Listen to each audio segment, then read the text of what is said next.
বন্ধু দেখুন, আমার অবসরের সাথী, বিনোদনের উৎস। তাই ইংলিশে জাতীয় সঙ্গীত ধরছে বুঝছেন। তো ইংলিশে আমি জাতীয় সঙ্গীত করছি, তারপরে দিন আমার ঘাত ধরে বাইর করে দিছে বুঝছেন। তুই কে করে করছো রে? ভুল করছো নাকি? কত দেখে না শুনি। আপনি আবার শুনবেন? আচ্ছা ঠিক আছে, আমি করছি।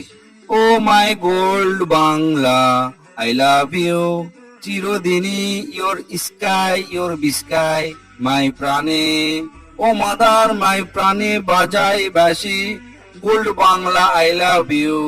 ও মাদার ফাগুনে তোর ম্যাঙ্গোর বনে ঘানে মেন্টাল করে মরি হায় হায় রে, ও মাদার ফাগুনে তোর ম্যাঙ্গোর ঘ্রাণে মেন্টাল করে। এ হাসা হাসা তোকে কল লাগবে না, বুঝছি তো কৃষক বাইর করে দিছে। এ ডুঙ্গা তুই ক, কালকে খুব সুন্দর করে নিউটনের 3টা সূত্র তো পড়াছি, সেই 3টা সূত্র কি কি ফাইন করে বুঝে দে। স্যার কালকে তো আমি ক্লাসত মনোযোগ আসলো না, তো ঠিক মতো শুনিনি স্যার।